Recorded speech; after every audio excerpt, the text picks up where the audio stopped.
Welcome to Waffles Desserts here in Hoddesdon, a town just outside of London. Let's go inside and check it out.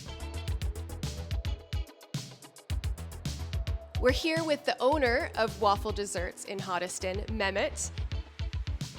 I can't believe it. We've got the Bubble Tea Queen today, Kristin. Thank you for coming visiting us today, Kristin. We'd just like to say a big thank you to all our customers, the people of Hoddesdon, Nazing, Ware, Hertford, all been good to us. So we'd like to thank you for their support. I would like to say a big thank you to my wife and my kids. I couldn't have done this without their support. I drove them crazy for 17 months, but it's been great. It's all worth it. Would you mind sharing with our viewers at home, just so they have an idea about your shop that you already have had running for how long, where it's located, and what sort of stuff that you sell? We sell crepes, waffles, ice cream, crazy milkshakes. Everybody knows about them locally. So rumor has it that your waffles and crepes are not just any waffles and crepes, but you actually were trained by a world-renowned top French chef. Is that true? Yes, I did. So you have world-renowned waffles, shakes, crepes. This menu is amazing, and I've tried some of it. It is phenomenal. People always been asking to us when we're gonna do bubble tea. I'm so busy with everything else.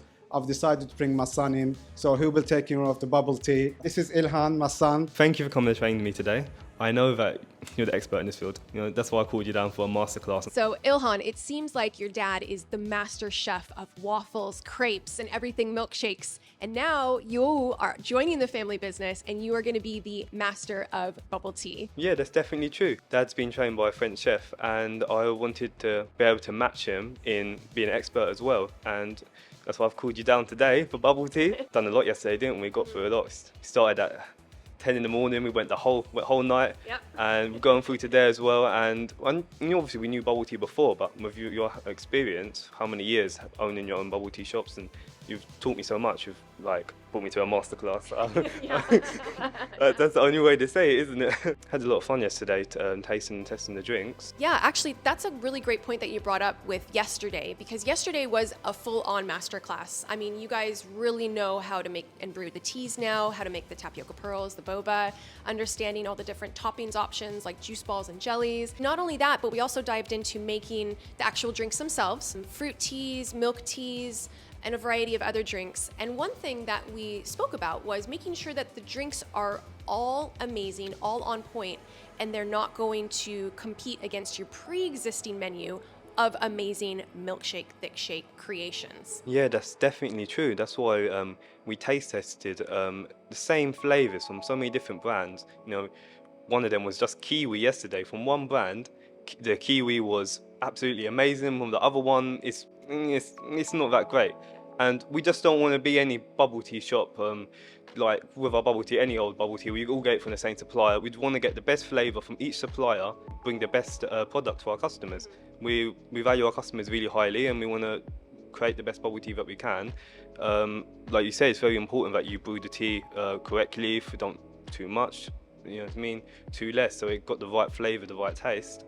And one of the big things yesterday was the fructose, wasn't it? Adding it, like some places don't, and I couldn't believe it, because when we added it, it made so much difference to the taste. Like it just really took away that syrup taste and made it so much more nicer. One other interesting thing that got brought up yesterday was the idea that you initially had this menu in mind that I had seen that you guys created with different flavors. And it was quite extensive of flavors that you thought you wanted. But as we tried and sampled all of the different flavors, you guys started kind of realizing, wait, some of these will bring customers back every single time. They will try this flavor and they will come in every day to buy it. And other ones, maybe not so much. So perhaps it seems like what happened was your initial idea of the flavors that you wanted, once you actually tried them, you realized, ooh, maybe not. Maybe we should pick the top ones that we know people are going to love, and then we'll kind of build it out from there. Is that accurate to say? That's definitely true, Kristin. We went through so many yesterday. It was unbelievable, so many flavours, and we've really cut down on the menu, picking the best ones, the ones that had the most flavour, the ones that we know people are really going to enjoy. We really value our customers. You know, we know that people are going to want the best tasting ones, and we want to do a couple of special shakes as well. Have the tiger milk tea, have the Thai one, and we might bring in an Oreo bubble tea. If we're thinking it's a new thing, we're experimenting, but we had a lot of fun. That's great. So it seems like maybe you started with 20 flavors that you guys had in mind, and then after trying them all, you dwindled it down to 5 strong milk teas and 5 strong fruit teas. And now it'll just be a matter of spending the next week experimenting a little more, seeing which flavors complement, which ones to keep, which ones to lose, and also continuing the side-by-side taste tests of the different brands to figure out which flavors you liked from each. Because there's nothing out there that says you have to just use one supplier. You can definitely buy some things from one, some things from another, syrups, powders, juice balls, etc. And so it's been a learning experience for you guys, definitely. And also, there were some flavors I think that your dad's friends said to put on the menu, and then actually you tried them and you went, ooh, this is not gonna work. It's a nice community. Everyone's always sharing with each other, saying this is a good drink, that's a good drink. But there was some yesterday, and we really do not know if they've got problems with their taste buds. Maybe we don't know, but we're counting down on the best ones, and like you said, we want to get the best from each. We don't want to buy from one company. We've decided we're going to get some flavour from that company, some from that company, some from that. They've got the best, so we've got the best for each flavour, and that's definitely true for mango, kiwi, passion fruit. Those are the basic ones. There can be a real difference between the quality of suppliers. The same with the tea as well, when you only use the grey day for everything as well. Yeah, because it's not just about having every single flavor on the menu because you think you want to make everybody happy, but it's actually picking the best ones from the options of suppliers that you have that yield the best flavor overall, the best product. And the other thing, especially for you guys, is making sure there's no competition with the products that you already have, the milkshakes and the waffles. We want it to complement the items that you already have. Because the idea with them bringing it on, if I understand correctly, was, you know, the community wants bubble tea. Everyone in the area wants bubble tea, and people are going to be driving in from far away just to get your bubble tea. And so with that being said, we're not wanting to take away business from the waffles and the milkshakes and the crepes. We're wanting to complement it so that way people will come in additionally. Maybe instead of coming in once a day, they'll come in twice a day, or maybe they weren't going to come in at all that week, and now they're definitely going to come in. So it's building upon that brand and the values that you guys already have. It's very true. The reason why my dad's asked me to bring bubble tea into this shop at the moment is it's been really busy. Nearly 2 years now we've had this shop, but there's a lot of demand for bubble tea. A lot of people keep asking for it. There's been like 700 people in the local area who's voted. They're saying, yes, I want bubble tea, I want it in the shop. And a lot of people are happy with our milkshakes, and they feel something, but they want bubble tea too, because it's growing so fast over the UK at the moment. It's already happening in America, it's happening around the world, UK, and we just want to bring that in as well. We already have an exciting menu here, and our shop's been very busy for the last 2 years, and that's why we couldn't add bubble tea in yet. We wanted to really learn. I wanted to learn from you. I already knew some stuff, but yesterday we went over a lot of recipes, and obviously with your experience, you said that this and that, and it's all, you have to have the right amount of the flavour and the syrup to really get spot on. And now what we feel that we're finally ready to add this to the menu, and it's because so many people want it in the area. Everyone's saying we love your waffles, we love your milkshakes, but 700 people, they still want bubble tea. So, yeah. And I love bubble tea. I went to London, I studied at London at university, went to a lot of bubble tea shops, although I've got to say the bubble tea I had yesterday, which you made, was definitely the best. Definitely the best. But I love bubble tea, and I said to my dad, this is a real growing trend at the moment in the UK, and our Waffles brand has been really successful over the 2 years, but we need to grow it. We need to add more stuff. We've already got waffles, crepes, milkshakes, cookie dough, and now it's time to add bubble tea in too, and grow the brand. Maybe a couple of years down the line we'll have more shops, you will see. But at the moment we're ready, we're excited, we're going to launch bubble tea, and we hope we can bring to the community what they've been asking for, what they really want. That's really great. I love the way that you explained that. And also, I learned that you are quite young. You know, you're studying at university, but you have further goals in your life to hopefully one day open your own bubble tea shop. Is that true? Yes, that is true. I've been around, you know, looking at the shops and thinking maybe. My family's been in business for a long time. My dad himself is over 20 years, and we're family. We always, everyone's involved in our family businesses, from mum to dad to my sister, and we all love the opening, and it's that entrepreneurial spirit, that spirit inside us. And I really like bubble tea. We have to, with our business, we like to do stuff we're really passionate about. My dad's really passionate about crepes and the waffles and milkshakes. He's got a big sweet tooth. And I'm really enjoying bubble tea, and I've come to be quite passionate about it, definitely over the last couple of months, and I see there's a future in it. So we see. Yeah, that's great, because bubble tea, you know, in America, aka boba, or other places around the world, it is definitely one of the fastest growing trends. But there's a reason for it. Not only is the product good, but it's a way to be social with other people in your age group, to be on social media, to share likes and dislikes, and it's a really great opportunity for people to come together and enjoy a product. So in the UK, it's one of those things that has definitely grown a lot recently, and now we're starting to see it grow around the world. And it's great also because young people like yourself, with a low startup cost, it's something that you can get into, and you can have that entrepreneurial spirit and not have a huge overhead of being worried about it being successful or not. It's already going to be successful. It's a product that people want, and as long as it tastes good, and you know your target market and your local area and price points and all the other things on trend, you know, it's one of those things that you can definitely make happen, for sure. That is very true. There's definitely a demand for it at the moment, but it's all about doing it right and making sure that it's right. And I knew that there's demand in this area. I know there's demand in a lot of areas, but this is why I called you, so I can learn from you, from your experience, to make sure we don't just give any old bubble tea, but we can give some good quality product. One of the things that I did before I arrived for our training and masterclass was I sent you over a large equipment list. And I remember you and your dad were kind of going, oh, this looks like a lot of stuff. I don't know if we need all this. So you didn't rush out and buy it, which is totally fine. I always say only buy things if you need them. But now you're kind of realizing, ooh, actually, we do need to get certain things, right? That's definitely true. The list was very long at the first. We were like, oh my goodness, how long is this? But we ordered the stuff on the list. About half of the stuff at first. We got the main machine. We bought an ice machine specifically because we know that ice is very important for making the taste last long, like making sure that it has the right taste as well. We've got a proper shaking machine. We've got the cup sealer, and we've got the toppings fridge as well to put all the bobas into. The funny story is we've ordered a commercial rice cooker, you know, to cook the tapioca.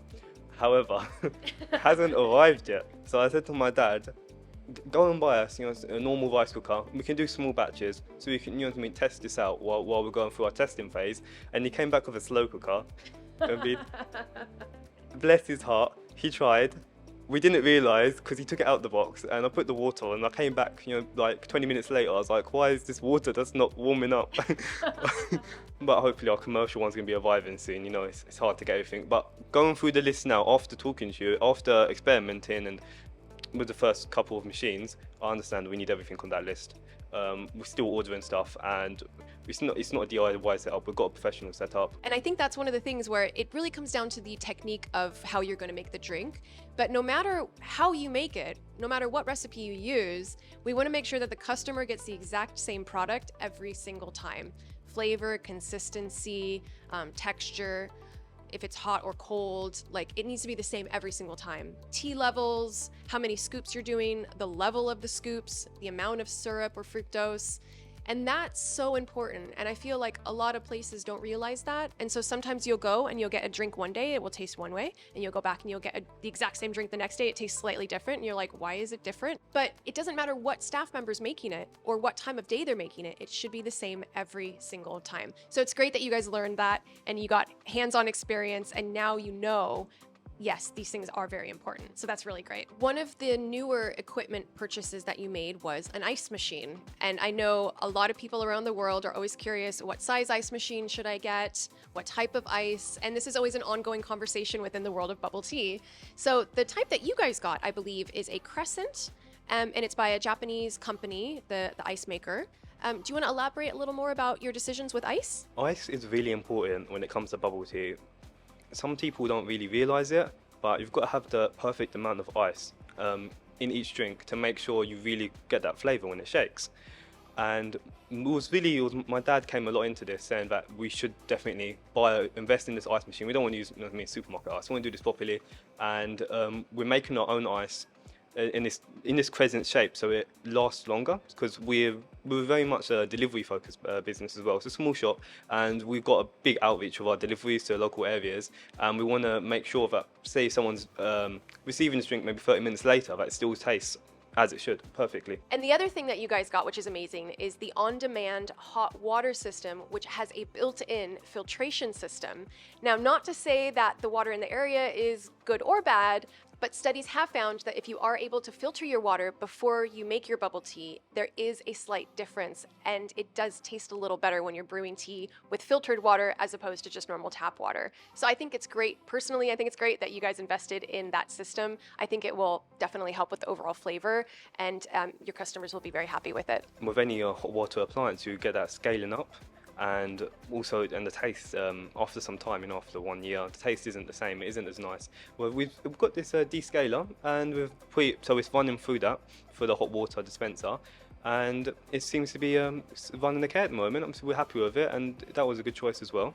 I know you're saying definitely in your experience in the past, you had scaling up in some of your machines, so I already recommend this to other people. And one of the other exciting pieces of equipment that you guys happen to already have, like in your garage, was a toppings bar. And I know this is sort of an optional thing. For you guys, I think it's definitely going to benefit the sales, because when people come in, they see the toppings bar, they notice all of the beautiful colors, the strawberry juice balls and, the green apple jellies, and they see it and they go, ooh, I want that. So not only is that going to be a unique selling point for the bubble tea and people seeing it right away when they come in, but also it's going to be a good use of space, because that will prevent you guys from having to take the giant containers of jellies and juice balls in and out of the fridge all day long, because they need to stay refrigerated. So how do you feel about that toppings bar now? Because this is obviously a big piece of equipment. Definitely a big piece. I don't know where it popped out from. We seem to have all sorts of things lying around, but it's definitely perfect. And because we've invested to make it efficient. We want our workplace to be efficient. It's a small shop. We like that the customers can see it. Like, the customers can see the bobas, and they're all accessible. We're thinking of maybe 6 exciting flavors. Obviously, I like passion fruit. That's my favorite one. You already know that. If you want to choose another flavor, that's down to you. No, I'm joking. Obviously, you can choose. With the passion fruit boba, that's my favorite. We're going to have about 6 other flavors. Altogether 6, I think. We're still deciding. Obviously, you've got the tapioca as well. What's good is that the customers can see it, and they're refrigerated, it's at the right temperature, and nobody has to bend down to get, the big tub of the bobas out the fridge, they could spill it and stuff. We're very focused on efficiency on our shop. We're a busy shop, we do a lot of deliveries, and we've got a small workplace, but we still output a lot and fit quite a lot in. And that's why we're trying to be efficient. We've got all the right machines at home. Definitely, I think that I do recommend a refrigerator for the bobas. So it's on your worktop, so it's easy to scoop, get through those bubble teas fast, hopefully. Yeah. Yes, exactly. Because yesterday, one of the things that we did was I came in and I saw the layout of everything the way it was. They were just kind of accumulating stuff over time. And I went, okay, this is nice. It's a good start, but how can we make this flow as efficient as possible? Because we don't want customers waiting, 10 minutes for a drink, because people are running back and forth trying to find stuff and do this here and do that. No. We want everything to go as flowing as possible. And in their scenario, it's going from left to right. So the staff member starts on the left, they begin with the drink there, and it just flows all the way down. They never have to go back and forth. And then by the end, boom, they seal it, they give it out to the customer, done. So this will not only help with the delivery time, delivery drivers won't be waiting for drinks, but also the customers will be getting their drinks right away, which is amazing. And we even created a short system of having the shakers, that are dirty, waiting. And then when they accumulate in the bucket, then they will go to the back where they'll be washed. Then they will dry in the back, and then they'll be put back up on the shelf. So everything has a nice flow to it of rotation, which is really great. And it's great for the customers as well. Yeah, definitely. You helped me a lot yesterday. I've been throwing stuff on the counter for weeks. Like, my dad gave me part of the kitchen. But I spoke a lot with him, I spoke a lot with you yesterday, and you helped a lot. We designed stuff and we moved the machines around. We made it much more efficient, because the shop does get busy at sometimes. It gets a bit hectic in the kitchen, but we've got to make sure of every order is done efficiently. Every order gets out on time. You really did help me yesterday, definitely, with that. One of the big things, I think, was the shakers. Well, we've heard that some shops only have 3 shakers, but you were like, no, you need 30 shakers. We're gonna be busy. We're gonna do this. We're gonna do it properly. We're gonna be busy. Exactly. So definitely gonna go buy some more shakers on the way. That's going to be added. I think one of the main points as yourself, as a viewer at home, is that bubble tea and having it in your shop that's a pre-existing shop like this one, or starting it as a side business, anybody can do it. And it's just about getting the proper training, the proper recipes, and understanding things like flow, equipment, menus for your area, price points, just all of that important stuff. And I think for your situation, it's quite unique as well because you're so young, you're studying in university, but you also have long-term goals of owning your own bubble tea shop. So do you have any last bits of advice to anyone out there who's thinking of opening their own bubble tea shop that you would like to share? Thank you for that. I really do appreciate that. Anybody can open a business, anybody can do it, but there's a lot of effort. You know, when you've got a business, you've got to put the effort in, and I've seen that from my family, and you can do what you put your mind to. That's what it is. And when you're starting a business, it's important that you get the right foundations, so it can grow successfully. If you just start it without any experience, it's going to be hard. But that's why my dad's always been strong. He's always taught me from a young age, make sure you get the experience from whatever you're going to do. I've learned that from him, and that's why I've called you down today. I already knew some stuff about bubble tea, but nowhere near your experience, and you've taught me so much that I feel strong now. I feel like I can go and open a bubble tea shop. I feel ready. So thank you. I think that's the most important thing, is to gain knowledge. If you want to start something out there, it's possible, but make sure you gain the knowledge, and you can be successful to believe in yourself. That was great. Thank you so much for sharing that. And hopefully you at home took some inspiration and encouragement from that. You can do it too. And it just takes support and mentoring and training and understanding, and also finding support not only from a mentor, but from family and friends and other people and business-minded people in the community that are there to support you as well. So that's really great. Thank you so much for sharing that. All right, I'm gonna ask Mehmet to come back real quick just so he can say goodbye and give us any last words of advice. Thank you for coming down today, Kristin. We just can't thank you enough for all your help and support, and can't wait to bring out our new product. So bubble up, Hoddesdon. And thank you so much, Mehmet and Illhan, for allowing me to come to Waffle Desserts here in Hoddesdon. It's been a joy working with you both, and I'm so happy that I could bestow all of my knowledge and years of experience, so that way it will help you guys to be successful with your bubble tea. Can't wait for everyone to come try their amazing drinks. By the time you see this interview, they will be serving them. So come on down, and thanks again, and we'll see you all again soon. Thank you, everybody. Bye.